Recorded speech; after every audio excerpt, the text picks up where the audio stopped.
कि आम जनता इस प्रकार के विकल्पों को कभी पसंद नहीं करती है।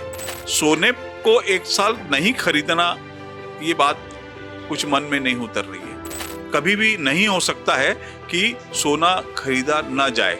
आपातकालीन आवश्यकता की पूर्ति करता है सोना। प्रधानमंत्री मोदी की जो अपील है कि एक साल तक सोना ना खरीदें, इसके पूरे हम इसके पीछे की जो गणित है, इसके पीछे का जो समीकरण है वो समझने की कोशिश करेंगे। हमारे साथ है हरक मालू, कारोबारी हैं, सालों से ज्वेलरी का काम कर रहे हैं। मालू जी, ये बताइए कि जो प्रधानमंत्री मोदी ने जो अपील की है, एक क्या इसका कोई असर कारोबार पर पड़ना शुरू हो गया है, या फिर इसके आने वाले समय में इसके क्या मायने हैं? क्या इंपोर्ट ड्यूटी बढ़ाई जा रही है? प्रधानमंत्री जी ने राष्ट्र हित में सोने के गहने 1 वर्ष तक नहीं खरीदने की सलाह दी है। भारतीय संस्कृति में सोने का अपना महत्व है। सोना एक अभिन्न अंग है भारतीय संस्कृति में, इसलिए है ना। और ये कभी भी नहीं हो सकता है कि सोना खरीदा ना जाए।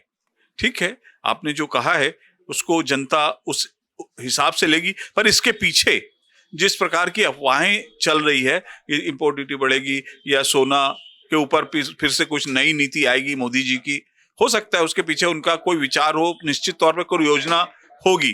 पर सोने को एक साल नहीं खरीदना, ये बात कुछ मन में नहीं उतर रही है।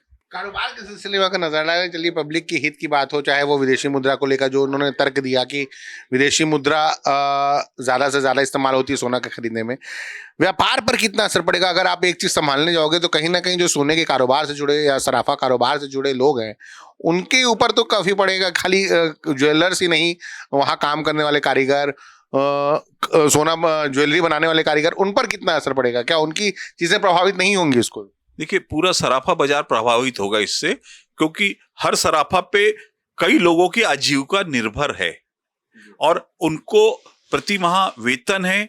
चाहे और भी जो हमारे सिस्टम है, सारे सिस्टम में ही चलते हैं, सबको भुगतान भी करना पड़ता है, लाना भी पड़ता है, बनाना भी पड़ता है, कारीगर भी है, स्टाफ भी है, सारे लोग इस पर निर्भर करते हैं। तो ऐसा कैसे संभव होगा? इसका तो मतलब ये हुआ कि साल भर तक सोने के गहने नहीं खरीदे, मतलब सोना चांदी की दुकानें बंद कर दी जाए। आपका क्या कहना है कि बंद?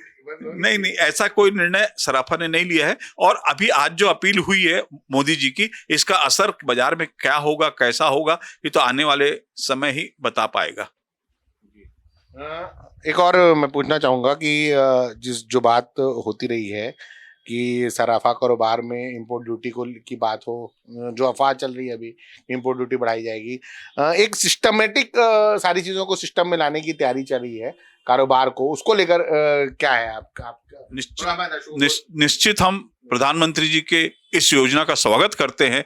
यदि उन्होंने जैसी विचारधारा बनाई है और सारी सिस्टम, हम भी चाहते हैं सारी चीजें सिस्टम में हो जाए, हम भी उसी में चलना चाहते हैं। ऐसा कहीं नहीं है कि हम सिस्टम से अलग चलना चाहते हैं, किंतु भारतीय परंपरा में जो सोना है वो सामान्य आदमी लेता है और सामान्य आदमी अपनी आपात स्थिति के लिए खरीदता है कि हम सोना खरीद लें, सोने के जेवर खरीदें, और कभी भी जब इमरजेंसी आए, कोई भी ऐसी स्थिति आए, चाहे बीमार पड़ जाए, चाहे घर बनाना हो, चाहे ऐसे कई सारी घर के खर्च में भी कभी कोई बेचना पड़ता है, तो ऐसी स्थिति में यह हमारी आपातकालीन आवश्यकता की पूर्ति करता है सोना।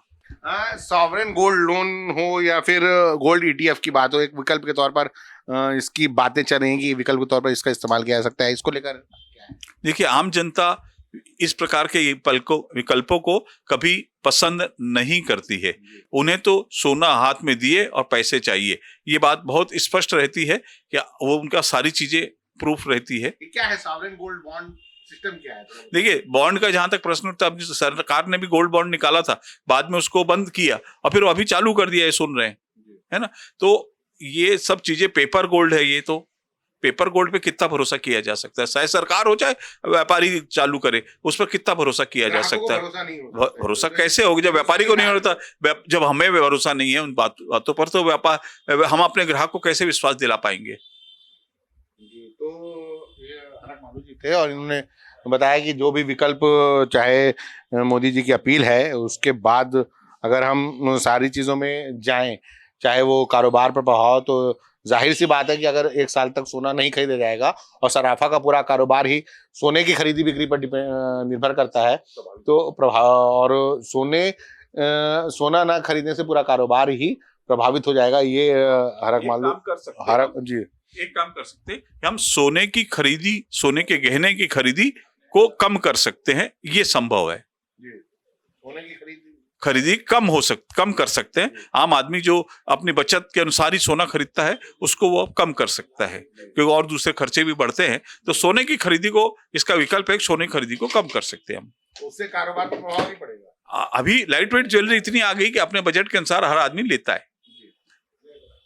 तो उन्होंने अपने तरफ से विकल्प भी सुझाया कि किस तरह से मैं आपको बता दूं कि अपने दर्शकों को कि सॉवरेन गोल्ड बॉन्ड की बात हो या गोल्ड ETF जैसे वित्तीय विकल्प के रास्ते जो है सरकार तलाश रही थी, लेकिन पहले भी इसकी कोशिश की गई, जो सफल नहीं हुआ ये सब प्रयोग, ये सारे विकल्प। और अब जो नए विकल्प हैं उन पर देखी जा रही है कि जिस तरह की सरकार गोल्ड लोन की बात हो या गोल्ड खरीदी की बात हो, उसको लेकर क्या नया सिस्टम शुरू कर सकती है, किस तरह से उसको एक ऑर्गेनाइज मोड पे लाया जा सकता है, इसके विकल्प। मैं आपको बता दूं कि एक एडवाइजरी जारी हुई है सराफा कारोबारियों के लिए, और इसके जो एडवाइजरी इस चीज़ को लेकर जारी हुई है कि सोने की खपत को लेकर, जो कम करने को लेकर जो प्रधानमंत्री ने अपील की है, उसके बाद कारोबार संभाव को लेकर जो एडवाइजरी हुई है, उसमें भविष्य में gold import, taxation, stock management और कानूनी अनुपालन को लेकर सतर्क रहने की सलाह दी गई है। इसके अलावा सरकार की ओर से सॉवरेन गोल्ड बॉन्ड और गोल्ड ETF जैसे वित्तीय विकल्पों को बढ़ावा दिए जाने की संभावना भी जताई गई है। ये जो सॉवरेन गोल्ड बॉन्ड है, इसको लेकर अभी तक कारोबारी, जो सराफा कारोबारी है, वही अपने आप में पूरी तरह संतुष्ट नहीं हुए हैं। इस वजह से यह बात कही जा रही है कि ग्राहकों को संतुष्ट करना इस दिशा में बहुत मुश्किल होगा, क्योंकि हिंदुस्तान की जो सराफा की जो ज्वेलरी की ग्राहकी है, वह पैसा देकर गोल्ड लेने की बात है, या गोल्ड अगर बेच रहे हैं तो गोल्ड बेच के तुरंत पैसे लेने की बात है। हालांकि अभी कई पिछले कुछ सालों से गोल्ड बिक्री की जो चीज़ें हैं वो काफ़ी प्रभावित हुई है, और आने वाले समय में देखना पड़ेगा कि किस तरह से कारोबार पर जो इस अपील का असर कारोबार पर पड़ता है। देश दुनिया की रखी खबर हर रोज हर शाम कानो कान सुनते रहें द लेंस पॉडकास्ट। रही अपडेट लेंस के साथ।